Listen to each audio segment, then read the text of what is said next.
जो भाइयों को छोटे चेसेस ATX होस्ट पसंद आते हैं बताइए। अगर मैं पूछूं तो 8000 युआन के बजट में आपको क्या बेहतर विकल्प लगता है। हाल ही में 230F जो ब्लॉगर्स द्वारा काफी सराहा गया है टेस्ट पर उतारा गया था। जब इसकी शुरुआती कीमत 2000 युआन थी तब मैंने इसे नहीं चुना, लेकिन अब यह कीमत 8000 युआन से अधिक है। केवल एक ही बात कह सकता हूं, यह अब सस्ता और आकर्षक है।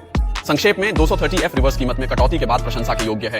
उत्पादकता और पावर कंजम्पशन में कोर अल्ट्रा सीरीज के प्रदर्शन ने हमेशा छात्रों और हल्के क्रिएटर्स की जरूरतों को पूरा किया। इस कीमत पर 230F एक बेहतरीन विकल्प हो सकता है। यह मुख्य रूप से मुख्य भूमि चीन में उपलब्ध 334 मेगाबाइट मॉडल का छोटा ब्लैक बॉक्स संस्करण है। इसमें U5225F की तुलना में 4 मेगाबाइट अतिरिक्त कैश है, जिससे ऑनलाइन गेम की फ्रेम दर पर बेहतर प्रभाव पड़ता है। इसे Intel 7 से TSMC की N3B तकनीक पर अपग्रेड किया गया है, जिससे ट्रांजिस्टर की संख्या घनत्व 30% तक बढ़ गई है। कम बिजली की खपत के साथ इसमें आवृत्ति बढ़ाई गई है। टर्बो फ्रीक्वेंसी 5.0 GHz तक पहुंच सकती है और फिर भी बिजली की खपत केवल 65 वॉट है। इसकी और खासियत यह है कि यह ऐसे वोल्टेज को लॉक नहीं करता और मेमोरी ओवरक्लॉक करने की अनुमति देता है, जो इसे ऑनलाइन गेम पार्टीज के लिए आकर्षक बनाता है। कुल मिलाकर इसे त्वरित एक्शन का मास्टर कहना अनुचित नहीं होगा। आइए एक व्यवहारिक कॉन्फ़िगरेशन पर चर्चा करें।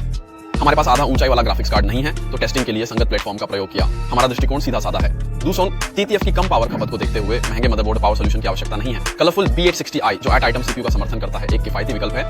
यह प्लेटफॉर्म दिखने में भी आकर्षक है और इसमें PCIe 5.0 का M.2 इंटरफेस विस्तार शामिल है। सच कहें तो 1000 युआन CPU और 2000 युआन ग्राफिक्स कार्ड का समीकरण एकदम उपयुक्त है। 5000 से 60 के लिए कीमत स्थिर है, ऊर्जा क्षमता बेहतर है और यह 50 सीरीज का सबसे पॉपुलर मॉडल है। इसे चुनना लाभदायक रह सकता है।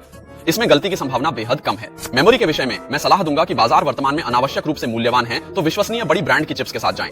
हीट डिसिपेशन की दृष्टि से 230F का ऊर्जा अनुपात शानदार है। 4 हीट पाइप एयर कूलिंग इसे आसान रूप से संभाल सकता है। लेकिन अगर सुंदरता और शांतता प्राथमिकता है तो silver core E360 Pro 400 yuan के अंदर उपलब्ध है, बेहतर विकल्प हो सकता है। इसमें स्क्रीन और लाइटिंग भी उपलब्ध है। U7 पर भी ये अच्छा प्रदर्शन करता है। पावर वितरण के मामले में 230F और 5016 के साथ पूरे सिस्टम की खपत कुल लोड पर केवल 200 वॉट से जरा ज्यादा है। 425 वॉट की पावर सप्लाई पूरी तरह पर्याप्त है। कुछ वास्तविक डेटा, आधे घंटे की FPU बेकिंग के बाद CPU का तापमान 70 डिग्री रहता है और पावर खपत केवल 65 वॉट होती है।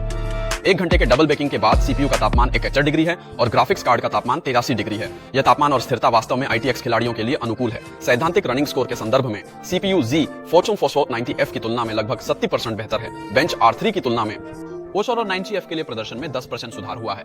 अगर तुलना की जाए तो 14 90F के मुकाबले Geekbench में प्रदर्शन का सुधार लगभग 15% है।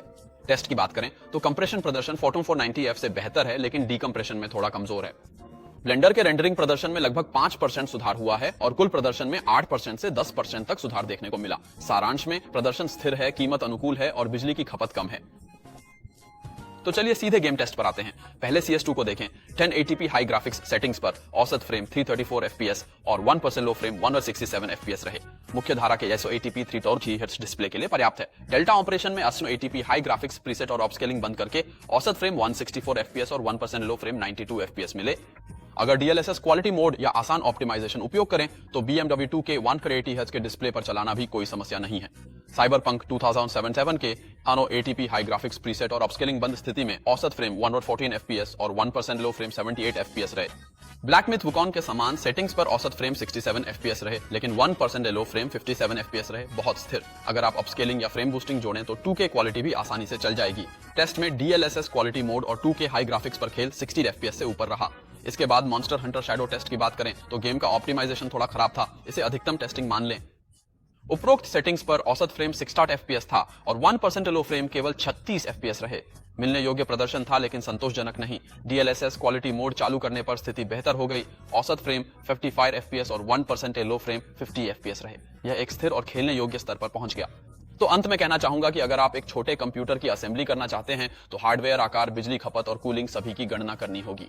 इस स्थिति में 230F5060 संयोजन एक बेहतरीन विकल्प है। एक और क्लासिक बात कहूं तो बुरा उत्पाद नहीं होता, केवल बुरी कीमत होती है। कीमत में कटौती के बाद 230F वाकई होस्टल गॉड कहलाने योग्य है। यह था पिक्सल, मैं हूं जिचेंग। उम्मीद है यह वीडियो छोटे PC असेंबल करने वाले दोस्तों के लिए मददगार साबित होगा।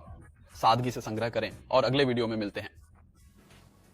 मेरा छोटा पावर सप्लाई काम कर गया, लेकिन मुझे आधी ऊंचाई वाला ग्राफिक कार्ड नहीं मिला, बड़ा नुकसान।